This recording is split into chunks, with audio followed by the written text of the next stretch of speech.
Greetings, Africa. Greetings, global Africa. This is King H of Southern Cameroon.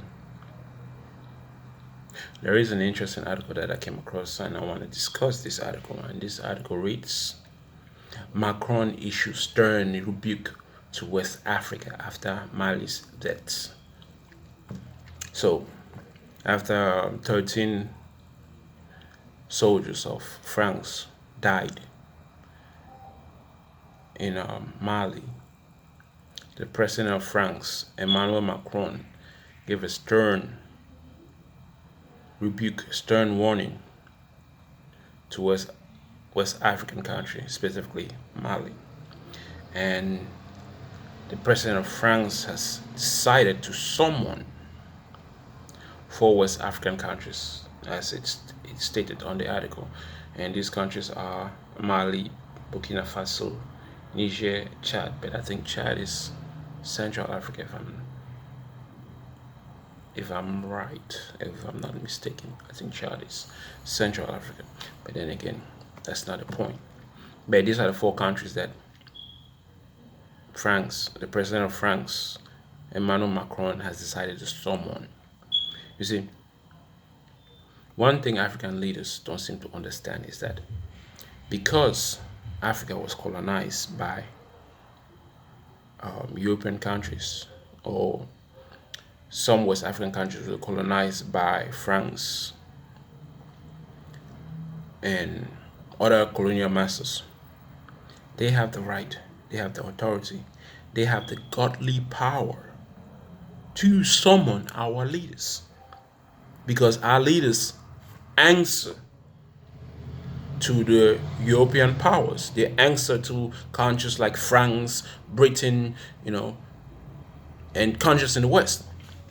This is one thing that most, if not all, African leaders don't seem to understand.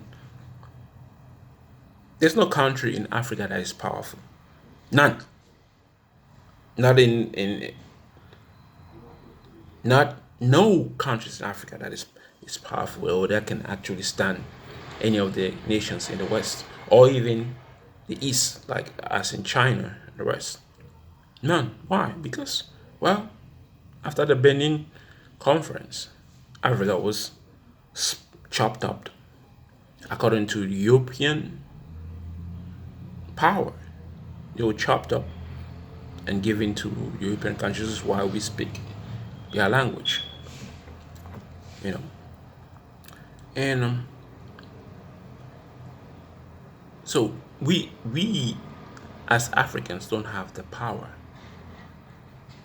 When France summoned countries in Africa like Mali, like Burkina Faso, Niger or Niger, Niger, no, yeah, Niger and Chad, they don't have the power to say no. They could say no, but there will be consequences of saying no. Why? Because African nations don't have the financial, they don't have the military power, they don't have anything to support their own individual decisions. So, which means that when France has summoned, and they expect them to be there in December 16, all those African leaders who France has decided to summon will show up. Why? Because they don't have the power to say no. They don't. Which is why the only way forward for Africa to be able to control her destiny is to be united. And I see it in 2 possible ways. This is the 2 possible ways I see. And others do see it differently. I see Africa being united in based on regions. The West African bloc, East African bloc. If we could structure that well, then those countries in those blocks will be able to stand, will have the power to stand against the West and any other countries. And another form is, which is more difficult, is to unite with one voice as one continent.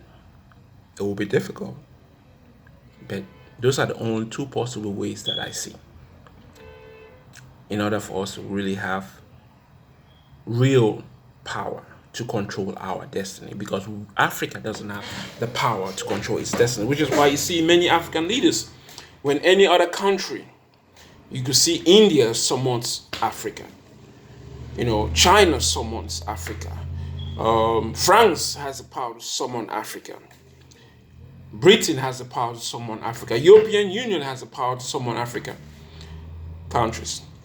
But have you ever seen any African countries summon any European power? Why is that? Or even any Eastern country? Why is that? Because Africa doesn't have the power to do so. And the leaders of Africa are making it even more difficult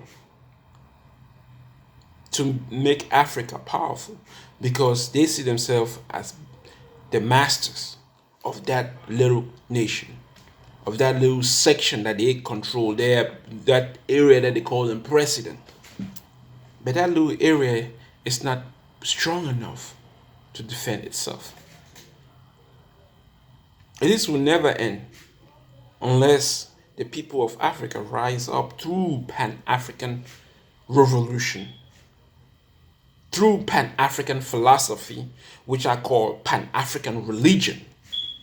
Because the only way is to indoctrinate African people to believe in Pan-Africanism in such a way that it's a religion.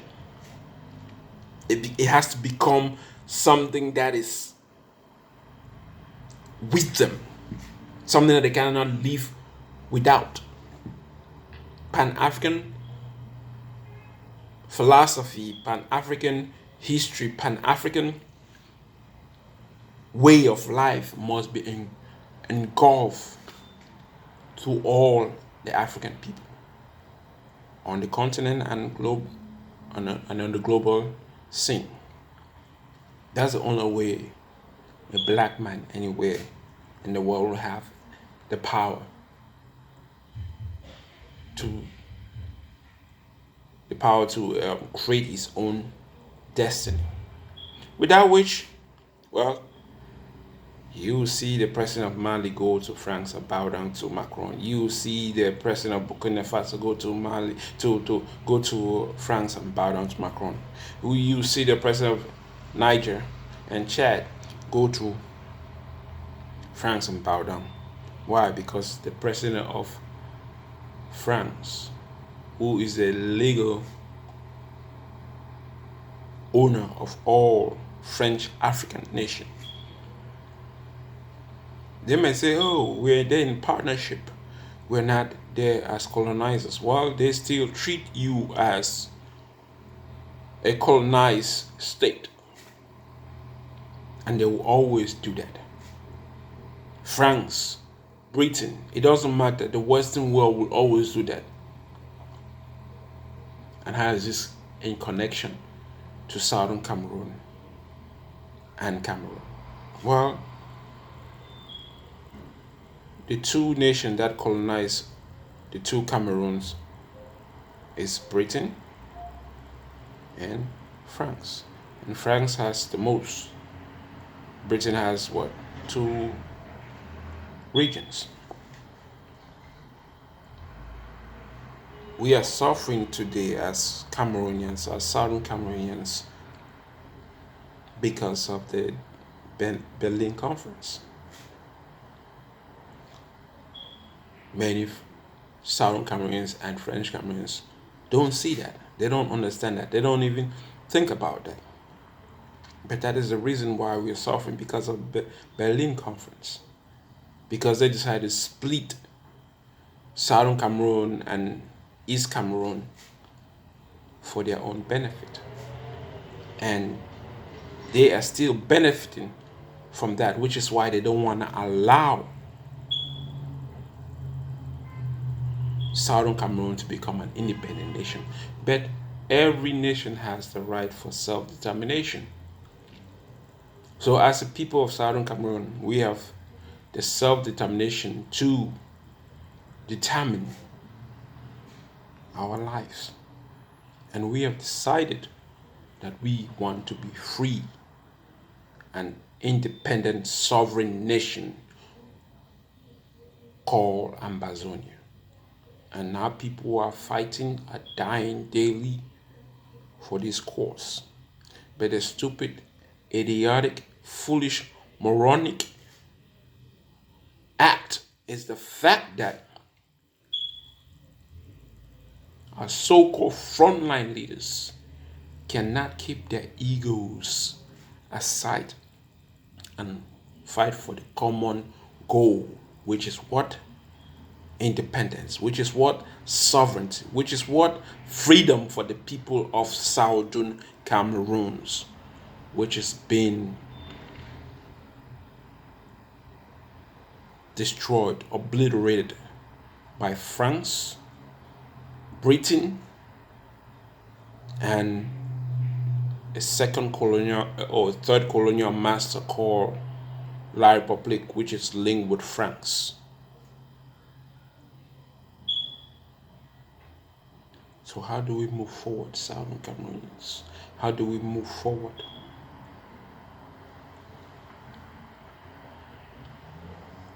That is the ultimate question that we must decide as a people and implement as a people.